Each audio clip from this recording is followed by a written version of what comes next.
भैया मैच हो गया खत्म। अब साला घंटा समझ में नहीं आ रहा है कि शुरू कहाँ से करें खत्म कहाँ पे करें। मुंबई इंडियंस बहुत अच्छा खेली। दिल्ली भी बहुत कोशिश की। उनके लिए तालियां। बहुत बहुत बहुत ज़्यादा कोशिश की मुंबई इंडियंस को जिताने के लिए। तो मुंबई इंडियंस के लिए एक बात कहना चाहता हूँ यार, कि ये टीम डेविड जिस तरह से खेले लास्ट के कुछ मुकाबले, इसके टैलेंट को कौन से तहखाना में छुपा के रखे थे यार। पहले तो उस काले सांड के साथ आप खेलते रहे। वो काले सांड आपको अंडे देते गए। और अब लास्ट मोमेंट में टीम डेविड को खिलाए और क्या खेला है बंदा। यही अगर ये टीम डेविड को पहले कुछ मैचेस में चांस देते तो ये मुंबई इंडियंस आज भी प्लेऑफ में होता। उतना कुछ दुख नहीं हो रहा है दिल्ली के हारने से, क्योंकि अगर आप पूछें तो मैं दिल्ली का ही फैन हूँ। लेकिन इस साल मैं नहीं चाहता था कि दिल्ली प्लेऑफ में जाए, क्योंकि दिल्ली का वही हाल है भाई। ये पहले बहुत अच्छा मैचेस जीतती है, पहले बहुत अच्छे खेलती है, उसके बाद लास्ट में जाके ये प्लेऑफ में जाके हारना चालू कर देता है भाई। अगर ये मैच जीत भी गया ना तो अगले मैच लखनऊ के साथ होता, लखनऊ से ये कुत्ते की तरह हारता भाई। लेकिन मानना पड़ेगा कुछ प्लेयर्स जो उभर के आए दिल्ली से, उभर के नहीं आए मतलब अपना टैलेंट दिखा के गए, अगले साल डेफिनेटली देखने को मन करेगा। जैसे अपना रोमन पवल हुआ और मिचेल मार्श हुआ, डेविड वॉर्नर तो खैर वो बड़े प्लेयर्स हैं ही। अगले साल इंतजार रहेगा इन सबको देखने के लिए। और भाई आज का मैच के बारे में बात ही क्या करें। मैच हो रहा था मुंबई इंडियंस और दिल्ली कैपिटल्स के बीच में, और इसी बीच में कुछ तबके के लोग आके नारे लगा रहे थे आरसीबी आरसीबी आरसीबी आरसीबी। अब भाई जिंदगी में यही कुछ देखना बाकी रह गया था भाई। अगर पर्सनली बोलूं तो मेरा मन भी कह रहा था यार कि दिल्ली हार जाए, किसी तरह आरसीबी अगर एंट्री कर जाए, क्योंकि यार आरसीबी इस समय एकदम से फॉर्म में लौट गया है। अगर प्लेऑफ होगा लखनऊ और आरसीबी के बीच में तो देखने का कुछ नज़ारा ही अलग होगा। ऋषभ पंत की अगर बात करूं तो ये बंदा है ही इसी लायक। मैं तो पहले भी बोल चुका था, अगर आप लोग मेरा वीडियो देखे तो। ये आदमी कुछ भी कसर नहीं छोड़ता दूसरी टीमों को जिताने के लिए। बहुत पहले से वो कोशिश कर रहा है कि दिल्ली किसी तरह प्लेऑफ से बाहर हो जाए। अब भाई वो गेंद जाती है ऊपर और भाई वो दौड़ दौड़ के जाता है, दौड़ दौड़ के भी नहीं, मतलब कि अगर वो ठीक से खड़ा हो जाता ना तो बॉल उसकी मुंह पे गिरती। अगर मुंह अच्छी तरह खोल लेता तो बॉल उसकी मुंह पे गिरती।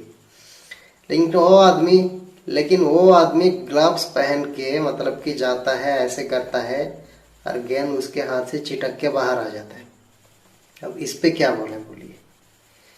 अगर एक बंदर को भी दो ग्लव्स पहना दिया जाएगा ना, वो बंदर भी कैच लपक लेगा। अब ये कैच नहीं पकड़ पा रहे बोलिए। तो भाई बहुत कोशिश की। ऋषभ पंत इससे ज्यादा और कुछ कोशिश नहीं कर सकता मुंबई को जिताने के लिए। भाई ये प्लेऑफ वगैरह जाना है तो ये दूसरी बात है यार। ये ऋषभ पंत ये सब नहीं चाहता था। वो तो बात ये थी कि मिड ऑफ द सीजन में डेविड वार्नर और मिच मार्श आ गए थे और वो जबरदस्ती खींच के दिल्ली को यहाँ तक ले आए थे। वरना ये दिल्ली कहाँ प्लेऑफ वगैरह में इंटरेस्ट रखता है यार। ये तो सीधा अपना लीग मैच खेलो, एंजॉय करो और उसके बाद घर लौट जाओ। भाई जब बैटिंग करने आता है तो आड़ा टेढ़ा शॉट मार के वो आउट हो जाता है, और जब कीपिंग कर रहा होता है तो इधर उधर मतलब कि कैच वगैरह छोड़ देता है। और इधर उधर के हरकतें जो करता है भैया, वो गलती करके जो बाद में हरकतें जो करता है उसके लिए ये एक जूता तो बनता है। एक बार मौका दे दीजिए, एक जूता तो बनता है भाई। तो मैच जब खत्म होता है तो ऋषभ पंत से पूछा जाता है तो बोलता है कि we learn from our mistakes. तो ठीक है भाई, हम कौन से मना कर रहे हैं। तुम मिस्टेक्स करते रहो और मिस्टेक से सीखते रहो और बाकी टीमें ट्रॉफी लेके चले जाएंगे घर। कोई बात नहीं, ये मिस्टेक से सीखने का सिलसिला जो है वो ज़्यादा नहीं लगेगा, वो बंदा सीख ही जाएगा। यही कुछ 2-4 जन्म लगेगा उसको, उसके बाद तो सीख ही जाएगा। भैया पिछले पिछले साल का प्लेऑफ का मैच मुझे याद है अच्छी तरह। जब दिल्ली जीतने ही वाली थी उस समय ये आके घोटाला कर देता है। दिल्ली जीतने ही वाली थी उस समय ये लास्ट ओवर किसको थमा देता है। ये मैं पहले भी एक वीडियो में जिक्र कर चुका हूँ, फिर भी आज ये घटना जब घटित हुई तो मैं उसको फिर से दोबारा दोहराना चाहता हूँ। जब लास्ट ओवर बचता है, लास्ट ओवर किसको देता है ये, टॉम करन को। उस समय रबाडा का ओवर बचे रहते हैं।